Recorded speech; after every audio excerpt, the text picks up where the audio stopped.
just think we just need to move past, because there's bigger things than this right now. You know, I just came out of ceremony, and I came into this,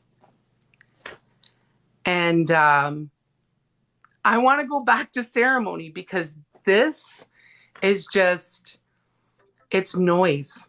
It's just noise. And I just, Lance, I hope you can figure out how to correct everything and move forward, and for all of us to just do the work that we need to do. All right? Thank you. Thank you. Okay. Bon appétit. All right. Yeah, if anything, we're not stopping. Like, the work is going to continue. All right. Dr. Cheromaya. All right, when I hit accept, make sure that your camera is on, if you don't mind.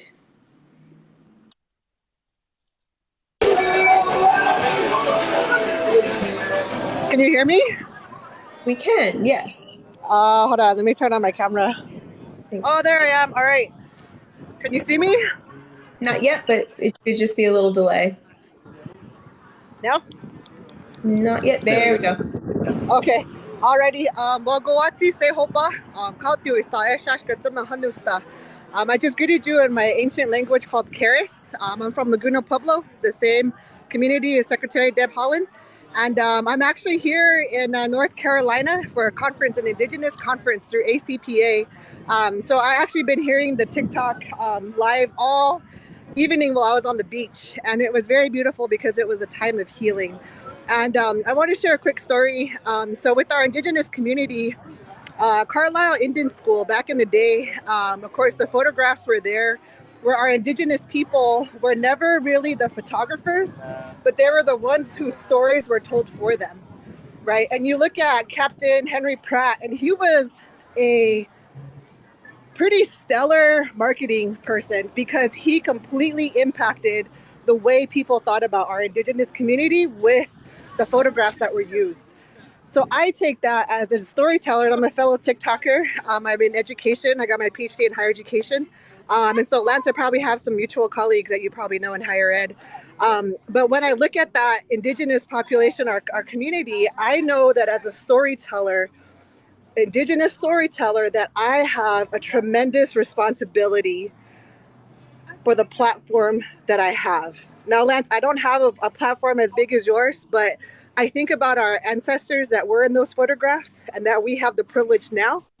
And as college students and as young people, the reason why I was following the story and going through the lives, I think a lot of our people who were hurt aren't here, because I know that a lot of the times over the last month, what I've heard is that, oh, Lance's commentary, whatever, all this stuff that we hear lives rent-free in their minds for like a month. And they're like, nope, I'm not going to dedicate any more time. But I listen because I want to know, how do we reach our young people? And I know a lot of young people follow you, Lance. And I know a lot of people, we shouldn't have to be the spokesperson for an entire generations of people, of Indigenous people. But unfortunately, it seems like we're put in that category because we're storytellers and we share stories in different ways. And it comes with a tremendous amount of responsibility. And I think that as you post this content, you know, knowing that our young people are watching you, and it sucks because like, it's almost like you have to carry the weight on our shoulders, right? And we shouldn't have to have that burden to carry all these voices with us. But unfortunately, that's what it is in these spaces, especially in education, right? Especially in higher ed. And so I think that as I've heard our Maori relatives, our Aboriginal relatives from Australia, like, I know there were so much people that were hurt. And I, you know, and it's interesting, like, when I look at these different lives and comments and what people are talking about and seeing people on TikTok, right, I was like, golly, like, it's so complex. Our identity as Indian people is so complex because it's like we have this generational trauma and history and yet we're placed with all these burdens. Like it's so hard. And then we have a card to prove how much Native we are. Sometimes we don't have a card. Like, and it's just such a hard responsibility. But Lance, my question to you though is, and I've heard this from there's not a lot of young men.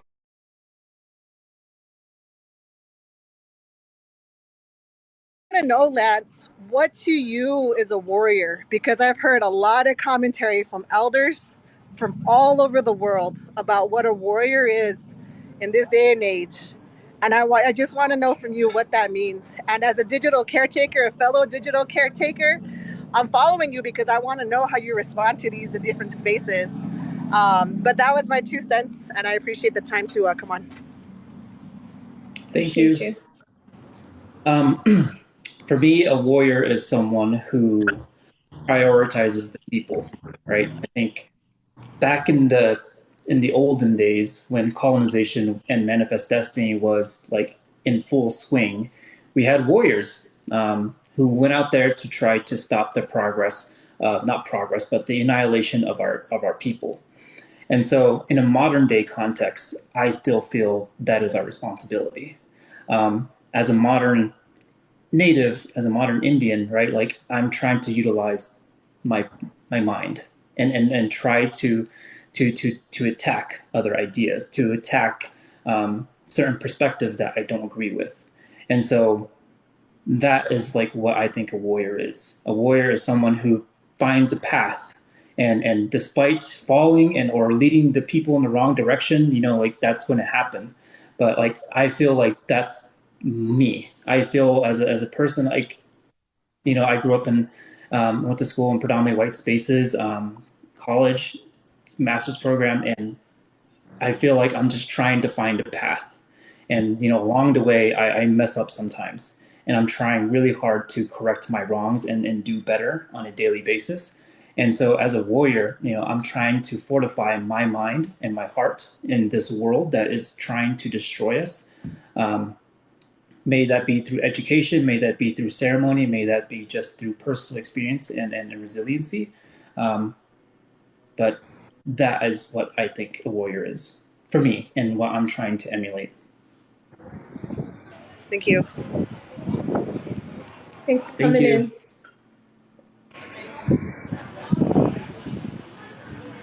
Why it's not being responsive? There we go.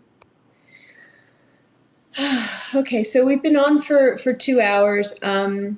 We were going to leave this at 2 hours because this is hard.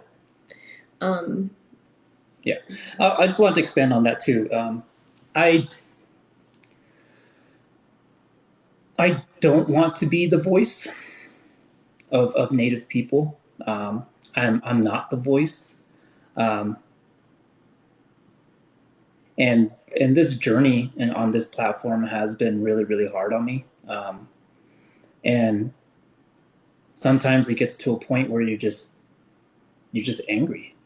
You pour yourself into something, you get rejected, you put yourself out there, you put your name out there, your face, and it's really hard. And like I know there are younger people watching. I know that our elders are watching, and it's a lot of pressure. There are literally no natives in the United States who are outspoken, who are political, who are verified content creators. All and or most of the verified indigenous content creators are in Canada. There's no one in the States who's verified, who has who's outspoken, and so I'm trying really hard to navigate this space and knowing that like I represent my people and my parents and my clan, but it's really hard. Like this past week, we were just stressed and our anxiety levels were too high, and we were trying to figure out how to move forward or if we should move forward. just really driving in and diving into these conversations with one another, and not being able to put this down because people know him in the world.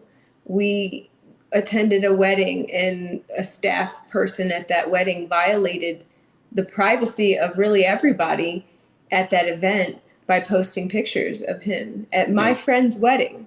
And put me in danger. And put the people at that wedding in danger. Of saying, this is where this person is right now. The fact that when he gets recognized, it's immediately like, is this going to be dangerous, or is this going to be someone who's supportive? And I think that's something that isn't an excuse for us stepping out of line and being emotional. But it is a reality that a lot of people can put this app down and it doesn't affect your day-to-day life. It's not just what you guys say in comments. Like, it affects us in real life, in walking into a restaurant and getting a feeling that maybe we shouldn't go into this certain place. It's hard. It's a drain. Yeah. And so when I do fall, or when I have fallen, I don't want to stay down. I'm going to get back up. And yeah. And I do take this seriously, and I want to lead by example. But everyone says this, but it's true. We're all human. There's only so much we can take, and it's a lot. And I do my best not to talk about my private life on this platform, but there are things happening too.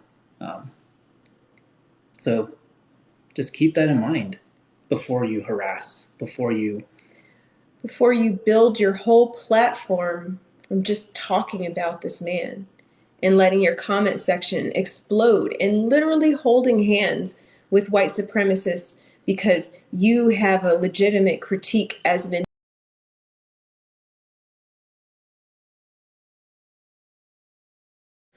but you are getting gassed up by people who wish us all dead.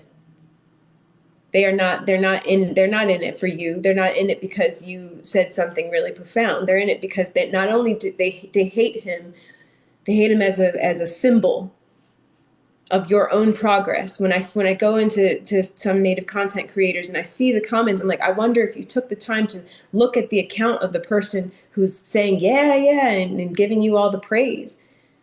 This is a person who wishes you dead, not just him, anybody who is fighting for sovereignty and liberation. So I think let's let like maybe 2 more people in, and then we gotta emotionally disconnect and decompress. Looks like it's a little frozen for a second. Let's see.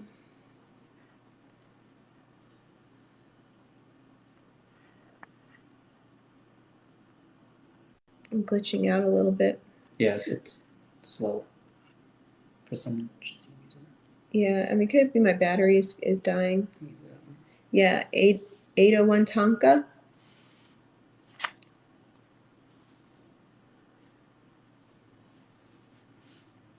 Did it go through? I'm not sure. Sorry for glitching out.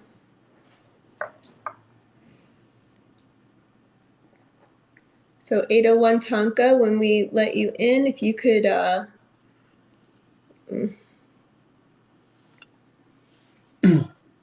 we go. And then this person I have on the list as well. And after this, it'll be pre-existing condition.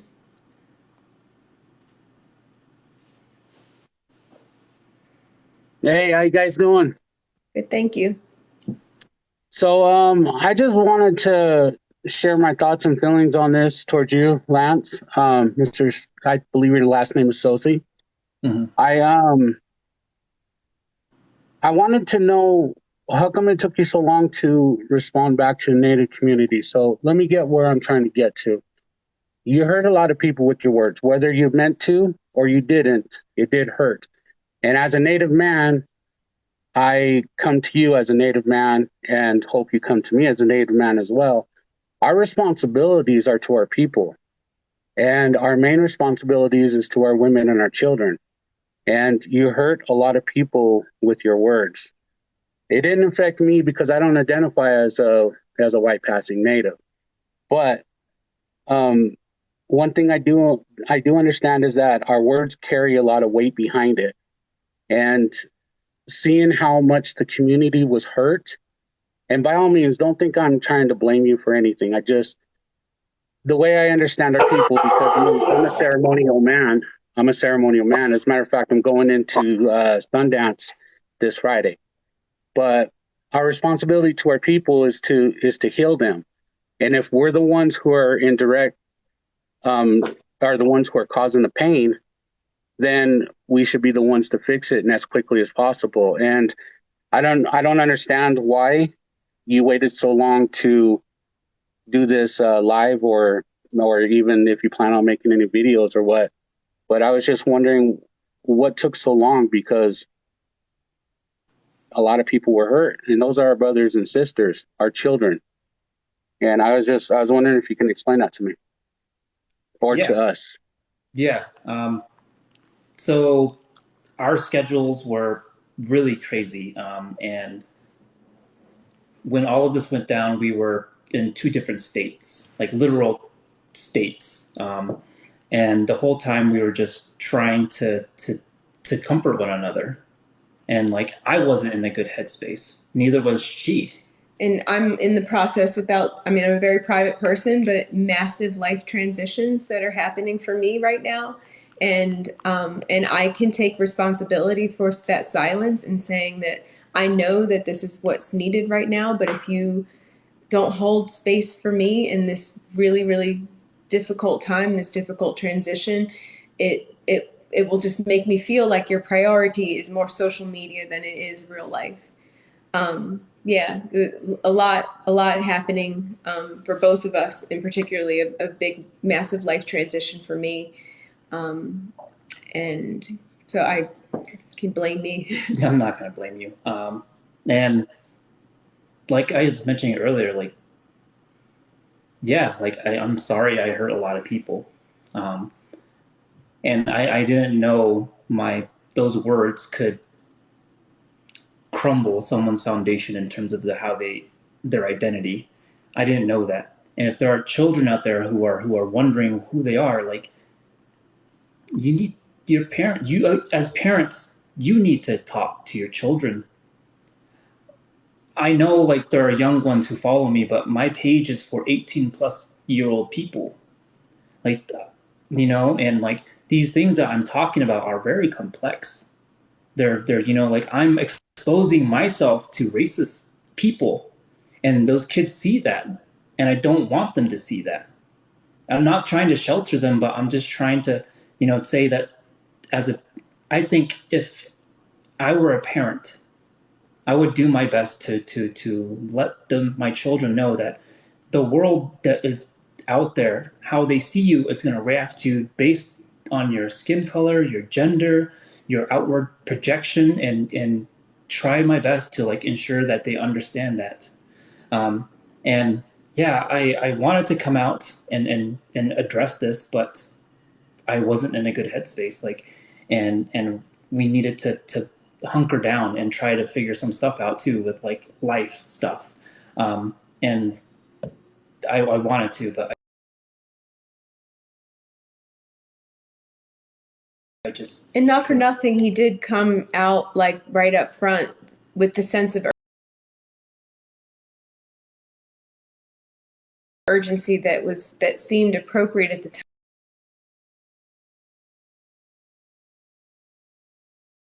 And figuratively destroy us, and it was hard to sift out who was trying to go for healing and who was trying to put us on the whipping post and flog us in public and just make us feel shame and compromise our confidence in being a human being.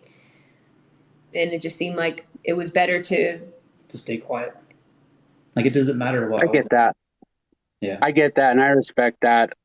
So as far as your white video, is that referencing to the people who were commenting about you dating this lovely lady right here? To an extent, yes, but not everyone. This is a Because conversation. it because Sorry, what I took away from it kind of felt. I'm sorry, I didn't mean to interrupt you. Go ahead. no, go ahead. Because what I took away from it and what I've heard from a lot of people was that you took what a few individuals felt about you dating out of your race in a negative way, what they said about you to you, that you took it out on the whole Native community. I mean, is that what the issue was? No, there were very terrible words that were said Yeah, regarding. yeah, I believe it. I hear it in my own tribe as well, so I understand exactly 100% what you're talking about. Yeah, and it wasn't necessarily like directly targeted at the Native community. It was everyone. I feel like this conversation is needs to happen, and I think I led the conversation without carrying it. I didn't carry the conversation like I should have, and I will take full responsibility for that. It wasn't fair for me to just let it burn, and yeah, it was not okay. Definitely not okay. So going on from here and into the future, all the people who disagree with you or cast you away or whatever, have you completely turned your back on them? No, I'm still gonna fight. I'm still gonna talk about white supremacy and how we need to challenge it. If they want to not listen to me, that's entirely up to them. I'm going to continue on with the work that I wanted to put out there. Um, and yeah, I'm not done talking about what I want to talk about. Okay, because I really do appreciate you and I kind of see where you're coming from. Being raised on a reservation, being traditional as long as I have, I see a lot of the stuff that you are speaking on and the stuff that you're trying to get across. And I understand where a lot of it could be lost with people who are mainly in the city or who haven't reconnected with their tribes or whatnot, which everybody else who's listening here, I wanted to explain the way I see things, the way I was taught. You are always going to be a reconnecting native, no matter what. Like me, I've been doing my traditional ways since I was 18 and I'm 43 now. And, I've been a sun dancer for 20 plus years and whatnot. I'm still reconnecting because unless I know every single song from my tribe, every single way we pray, every single way we do our ceremonies, if I don't know all that, then I'm still reconnecting. So everybody out there who is feeling bad because they're reconnecting and they're not reaching their goals, just understand that from the chief of the tribe down to a person who just barely got their lineage or know what their tribe they're from or whatnot, we're all still reconnecting. So I wanted to tell you, I don't know if you've seen my video that I did on yours, but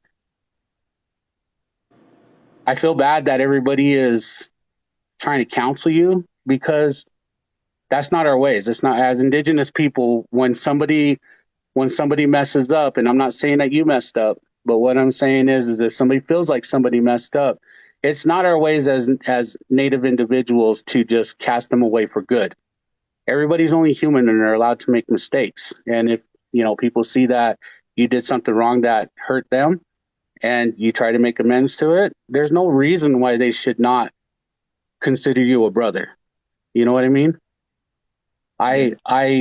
I really feel for you and I really feel for everything that you're going through, even though I do agree a lot with the community on as far as your words being inappropriate.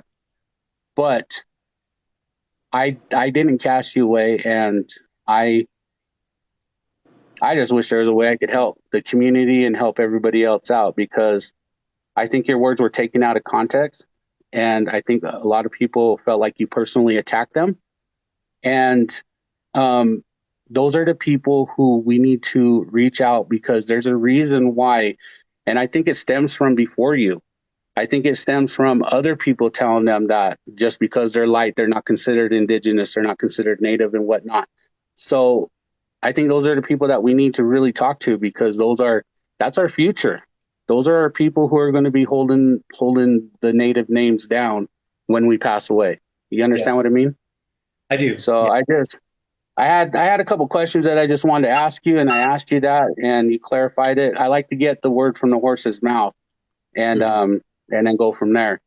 But I do appreciate you. I do love what you do for the Native community, and I hope you continue on it. And I hope you don't take anything that anybody ever says to you personally regarding your race or your relationship or whatnot, because that's not our ways. So. But I want to tell you guys thank you, and thank you for clarifying everything to me and to the rest of us who are watching. Thank you. Thank you. So, thank you. Have a good night. Night. Okay. All right.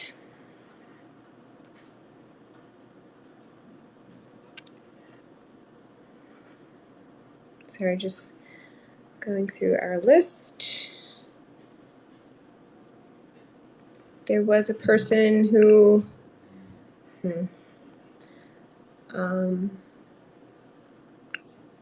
pre-existing condition, that's right. Okay, pre-existing condition, which actually, do you mind? We're gonna, because she posted. Enupia.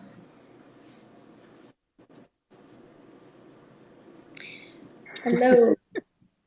Hi. Oh, I don't know Hello. how to. There it is. Hi. Oh, Hello. Your camera, there it is. there I am. I was You for- sewing. I'm one of the survivors of Whitegate. Yes, you are. I didn't take offense when I saw the video. And that's primarily because of some of the things that I talk about on my own page about growing up in a family that half of it is white and the other half is native. And so I didn't take offense to it because I don't know. I thought it was just a like kind of a tongue-in-cheek thing, and I didn't go through the comments and see all the other things that were going on. But I have nothing negative to say except I appreciate that it was a good opportunity to talk about these things because I really feel like these are things that should be talked about.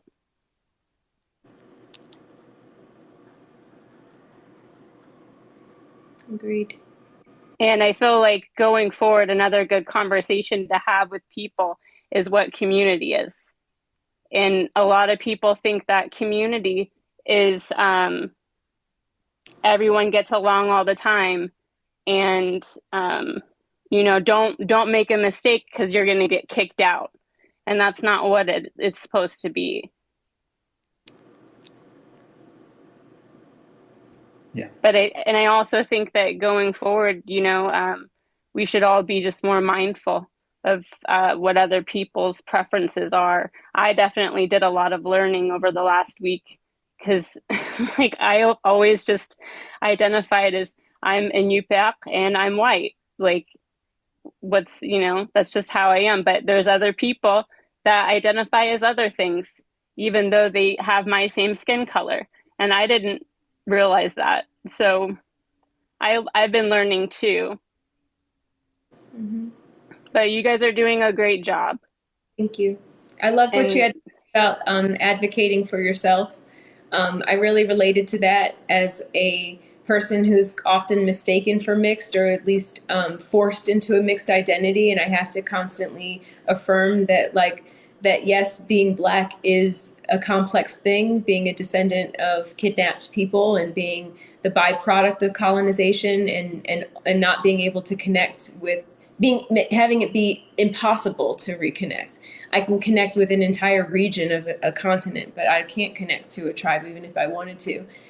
So I feel like my confidence in my identity didn't come from watching other people tell me who I am. It came from me advocating for myself, and that really resonated with me, even though our experiences are so incredibly different. yeah, my confidence in who I am comes out of fear. I don't want to piss off Native women. That's my number one fear in life. And if I ever walked around trying to act like I wasn't Native, I'd get in a lot of trouble. So that's how I think about it. But other people think about other things, I guess. But that's all I wanted to say. I appreciate you. So much. Thanks, guys. Huh? I said I love your content. Oh, thank you. You guys have Very, a very, good night. very smart. Thank you. Good night. Thanks. Okay, so I want to bring pre-existing condition because I said before and I prioritized something else. Okay.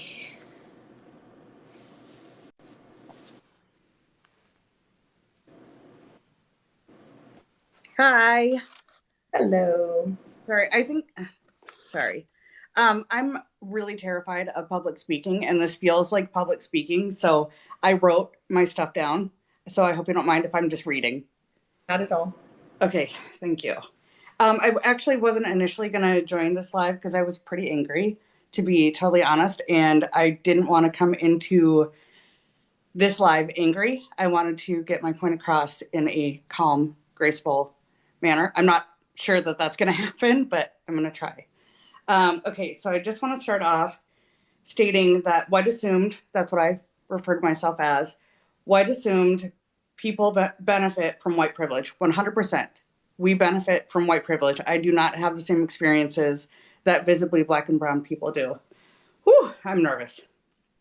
So I'm not going to tell you my stories of trauma because I absolutely understand what you said, Miss Jones, who is someone who is not my friend, someone I'm not sharing stories with, that you do not need to make space for me when you experience trauma that my mother does, but I never will when I go out into the world. So I'm not going to share any of that. Has no space here. The issue that I had with your initial video is I thought there was nuance missing, which you've acknowledged. But the reason I did decide to come into the live today, my God, like seriously, I hate the nuance that I thought it needed has not been discussed. So that's why I wanted to come into the live. The nuance that I think is missing from the conversation has actually already been happening for years within a number of communities and education for people who appear white. I've been part of those conversations. I went to a predominantly black high school for a little while, and I learned the historical meaning of white passing. And those conversations that I had about that with my friends was A, don't say that. So I never used that term. And B, how I couldn't because of my culture. And so, because of that, I want to give you a little bit of personal history. My mother's family is Sikh, or Sikh is the actual way to say it, Americanized. And there are many theories as to why Sikhs don't cut their hair. But the reason I grew up with was Sikh pride. And what my mom told me is that men don't cut their hair, so they can't rip off their turban. And Lance, you spoke to this earlier. Lance, modern warrior, don't know. They can't rip their turban off and hide who they are. So for me, being referred to as white passing was antithetical to my culture, but I do want to acknowledge that there are nuances in that terminology and reasoning behind why people did what they did. And I've done videos on that terminology.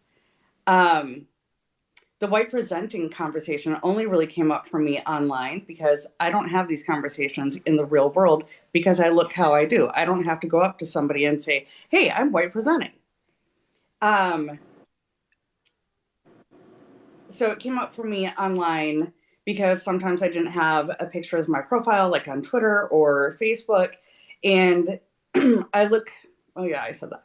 I typically just say I'm half Indian, mixed, or Indian, and I don't typically explain to white people the difference. I'm not Native American, I'm not Indigenous. My mother is from India. In conversations in these groups tackling anti-racism, white presenting became a thing.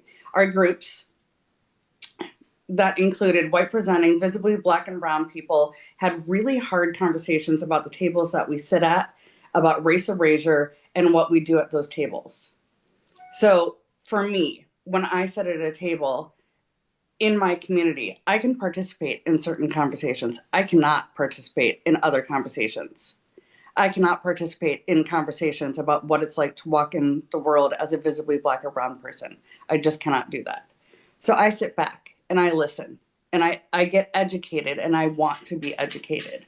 And I think that is the conversation that you were trying to have. But I think the nuance that you missed is that the term white presenting was specifically chosen. And the reason that it was chosen was not to lean into white supremacy, which I keep on seeing the both of you say. It was actually to take away from that, to separate from being white, to acknowledge who we are. That yes, we do look white, but we're more than that. And again, I literally have never had this conversation other than online on Facebook or Twitter. Haven't really had it on here because you can see who I am. So yeah, using this terminology, I used what assumed, again, solely online, chosen carefully with respect for our visibly Black and brown siblings. So I guess I just want to end this by saying there was a way to start this conversation that was already happening, and there was a way to respond, and both of you have responded to that.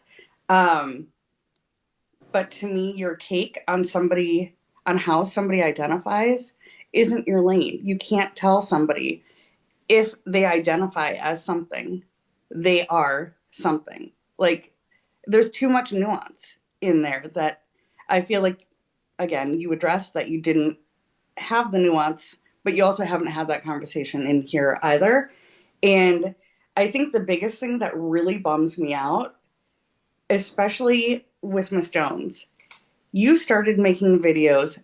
I asked you very specifically, when will you address the global impact that this has had? Because you're having to explain your intentions, and impact is greater than intention or intent. And you made a pretty shitty video to me in response to that. You were being reactionary, and I understand that. And I understood it at the time, too. And I was reactionary to that video. Like, there's a lot of reactionary shit that's happening because of that one stupid video that you guys made. Like, it's a mess. So the thing that really bums me out is when you started to recognize the harm that you had done, Miss Jones, I started to see a really incredible person. And I started to have so much hope for you. And I started to think, oh my God, like, this is a person I would go out for a drink with. This is a person I want to have conversations with about anti-racism, about colorism. I said I wouldn't talk about my mom, but I do want to say one thing. I grew up watching her bleach her skin so she could conform to the whiteness. At a point, she stopped, and then we started having conversations about colorism. I've never experienced it. I'm at the horrible top tier of colorism. I can't talk about colorism, but I watched it, and I listened to my mom, and sorry. It just bums me out that I think we could have had amazing conversations, but so much harm has been done that I need time to heal. Mm-hmm. That's it. Thank you. I appreciate those thoughts. Yeah, and I'll respond. I'm gonna let you go. Okay. Can I say one last thing? I did make a couple of videos to you, Miss Jones. I would really appreciate it if you did watch them. You don't have to engage in them, but I would appreciate it. You have my word. I'll definitely watch them. Thanks. And it's Priya, existing condition. Priya. My name is Priya. Thank you. That's clever. Okay, let's see. Get my face off here. I know, I'm trying. The phone. I think because our phone is plugged in, and come on, let her go. There we go. Okay. So her comment that I responded to was, when are you going to address the global impact of what you said? This is not gonna feel good, but this is my truth. To me, the way that I received that question was, when are you going to address the global impact of white people's feelings being hurt. I don't have the bandwidth for that right now. One step at a time in this journey is that Black and brown people, unambiguously Black and brown people of color, were harmed by this. I wish that I had the maturity, the emotional capacity, and the mental wherewithal to make space for white people being sad about things that I said. And at this point in my journey, I don't have that kind of space. So I do prioritize people who have the same lived experience as me. And I think there are plenty. We have seen by the reaction to this video, the global hug that was given to you. And I acknowledge that I'm the reason why you needed that hug. I will engage you in good discourse, and that can happen over libations. But in the course of that conversation, you'll have to understand that I do not have the capacity at this point in my journey to make space for those feelings. I understand. I know that it has impact. That doesn't invalidate your feelings. I just can't. And if you've been following me for 2 years I've been on here, I don't cater to white fragility. And that's just what it feels like to me, because the world does not stop because someone said something mean about Black women. There's people who build their entire platform, viral videos, on not just being able to say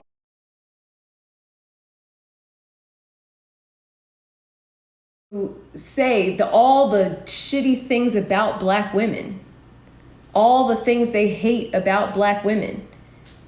And when we make videos about that, we're told to just shut up. When we say you are appropriating our look while hating how we look, there's no space held for me. So I don't want to make it a tit for tat thing, but you have a hug around the world and people wiping the tears off your face and telling you how valid you are. And I have millions of people telling me to shut the fuck up. So I'm sorry, I don't have the capacity to tend to white feelings. And my response to you was, when are we going to discuss the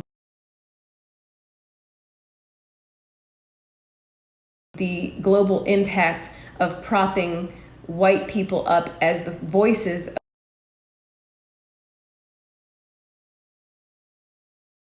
the exact same story, which is my percentage is this and my percentage is that.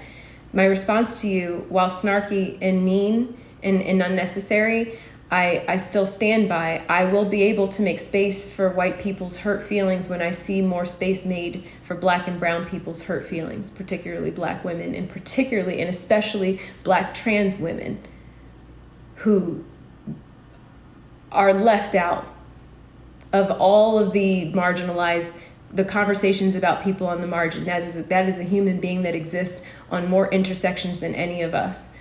And when I see just a little bit more advocacy and care, then I feel like I will start to be like, you know what, let me make some space for people who get to just be comfortable walking into an all-white room without all the eyes darting to them. It's just my reality, and I wish that it wasn't like that, but that's the way that it is. Yep.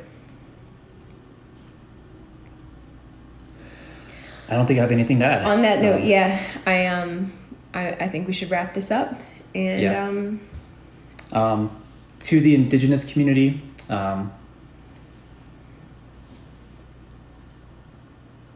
there has been a lot of interesting things that have come up regarding how you all approach the Black community that I would love to dive into, and of course there's plenty of space for me to do better, to regain a sense of trust, and just know that just because we don't see eye to eye on everything, it doesn't mean I'm going to stop talking about what I want to talk about. And that is always prioritizing Indigenous people and raising awareness and mobilizing people to do something. Um, I hope, my ultimate hope is that we find a way to heal. We must remember indigenous ways of being in regards to how we treat one another, in especially in this space. Like, if we can't be physically in space together, in ceremony, in a circle together, how can we communicate effectively? How can we honor our traditional ways in a modern world? And this was what we were trying to do by opening up this space, and I hope to continuously work on that. Mm-hmm. So with that, we're gonna call it a night. So please take care, stay safe, and This conversation's gonna keep going. yep. All right. Bye, guys.